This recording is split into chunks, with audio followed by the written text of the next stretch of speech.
Assalamualaikum warahmatullahi wabarakatuh. Saya Putri Hidayah Firdaus akan menjelaskan tentang perumusan masalah penelitian. Beranjak dari pengertian masalah terlebih dahulu, masalah adalah ketidaksesuaian antara teori dengan fakta. Jadi, ketika ada fakta di lapangan yang tidak sesuai dengan teori yang seharusnya, maka itu dinamakan dengan masalah. Nah, ketika ada masalah seperti itu terjadi di lapangan, maka kita sebagai seorang peneliti bisa melakukan penelitian terhadap masalah apa yang terjadi di lapangan tersebut. Nah, kemudian di sini ada pengertian dari perumusan masalah penelitian. Nah, masalah adalah pertanyaan mengenai ketertarikan antara dua atau lebih variabel yang penemuan jawabannya dilakukan dengan menemukan bukti-bukti empirik. Jadi, dari rumusan masalah itu kita dilakukan sebuah penelitian berdasarkan bukti-bukti empirik yang mana nanti itu bisa menghasilkan suatu jawaban yang memecahkan masalah yang ada. Kemudian di sini juga ada pengertian bahwasanya masalah untuk penelitian bisa berkenaan dengan kondisi atau kegiatan yang berjalan pada saat ini atau pada saat yang lampau atau diperkirakan pada masa yang akan datang. Nah, setelah kemarin kita membuat judul penelitian, selanjutnya itu adalah menentukan rumusan masalah. Lalu bagaimana sih cara-cara menentukan rumusan masalah? Jadi di sini itu sebelum menentukan itu kita harus menemukan terlebih dahulu rumusan masalah apa sih yang ingin kita tarik dari judul penelitian kita sendiri.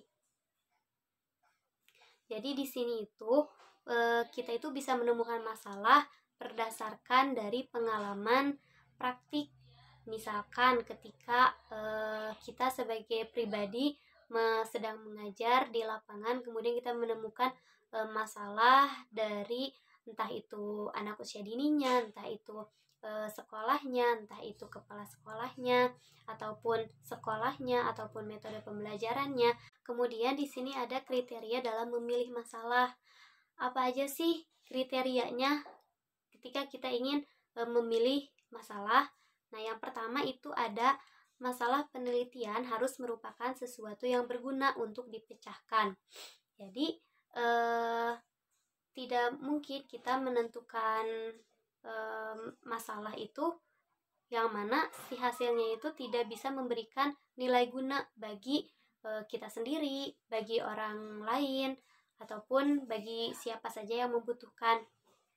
Nah, kemudian selanjutnya itu adalah dukungan teori dari sumber-sumber yang tersedia.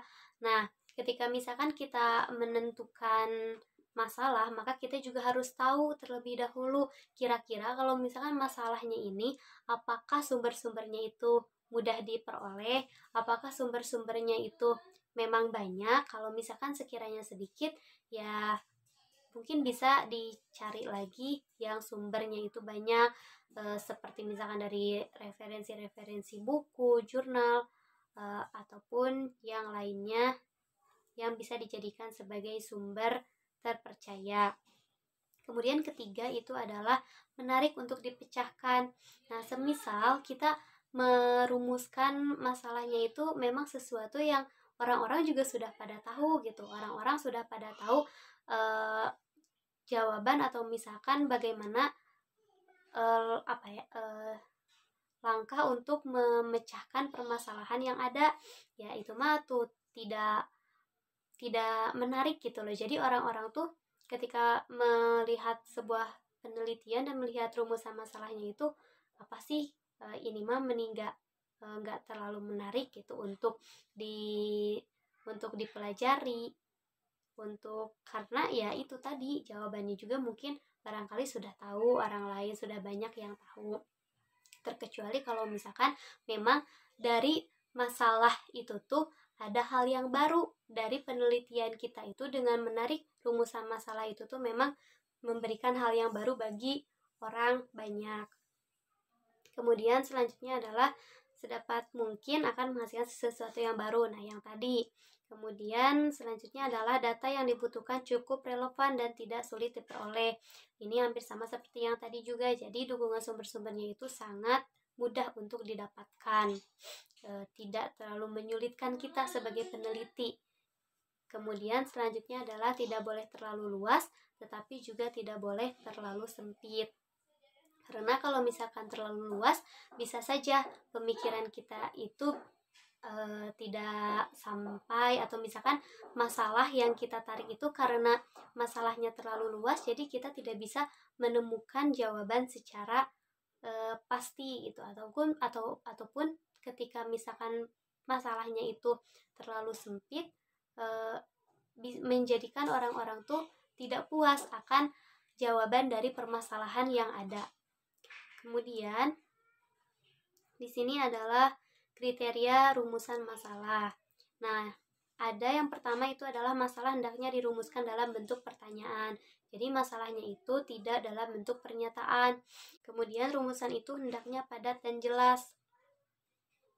Jadi masalahnya itu tidak terlalu bertele-tele, tidak panjang kemana-mana terlebih dahulu, tetapi ada kalimat tanyanya, kemudian ada variabelnya juga di sana.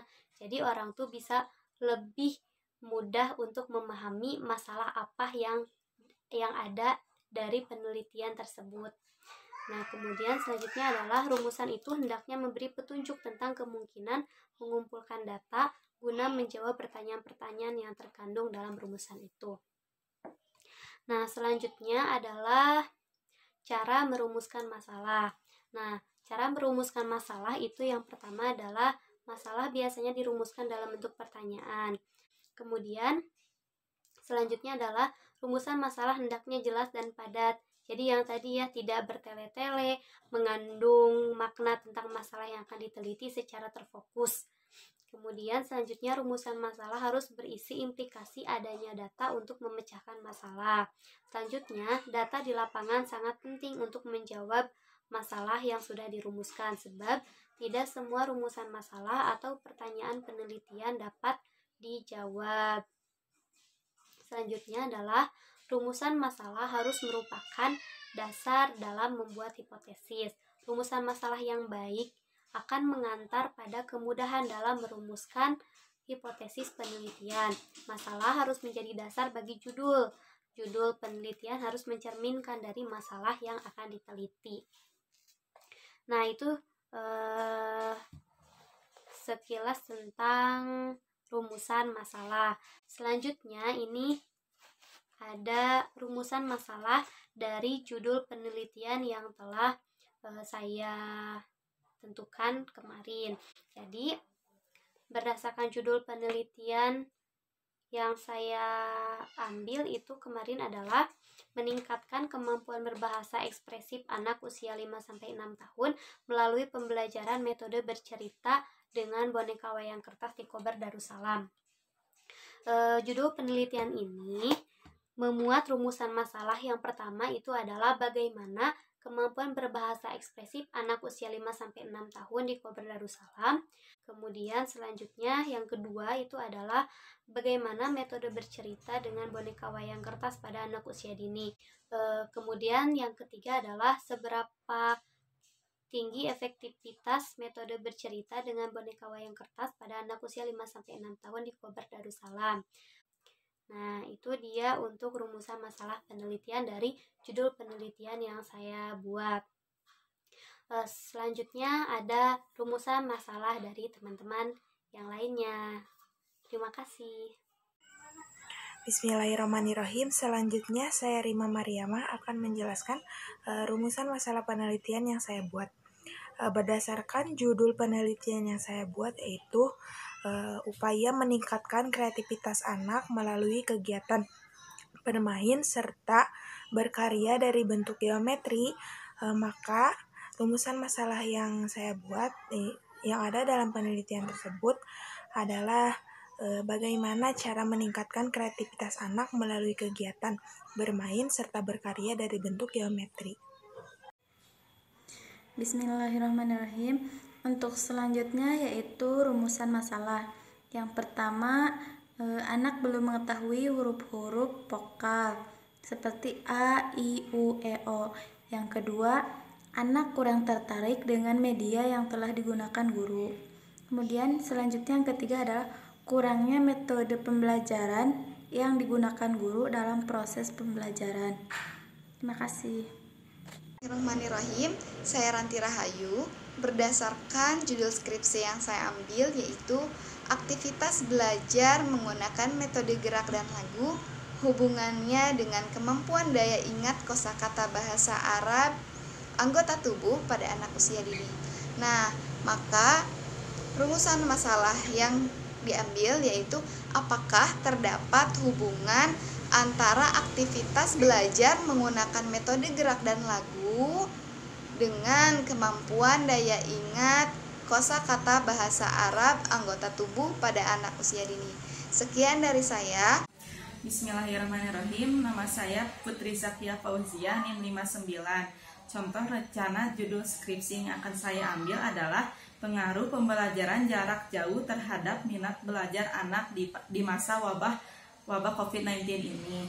Nah, dalam hal ini rumusan masalah yang akan saya sampaikan adalah berdasarkan latar belakang yang telah disampaikan di atas, maka rumusan masalah dalam penelitian ini adalah bagaimana pengaruh signifikan antara pembelajaran jarak jauh terhadap minat belajar anak di masa wabah COVID-19 ini. Bismillahirrahmanirrahim. Saya Kolbiatul Mutmainah akan menjelaskan tentang rumusan masalah penelitian yang saya pilih. Nah, berdasarkan uraian latar belakang masalah dengan judul pengaruh penerapan metode Montessori terhadap kemampuan fisik motorik anak usia dini usia 1 sampai 3 tahun, terdapat pokok permasalahan yang dapat dilakukan. Pembahasannya lebih lanjut lagi, yaitu bagaimana pengaruh dari penerapan metode Montessori terhadap kemampuan fisik motorik anak usia dini usia 1 sampai 3 tahun. Terima kasih. Wassalamualaikum warahmatullahi wabarakatuh.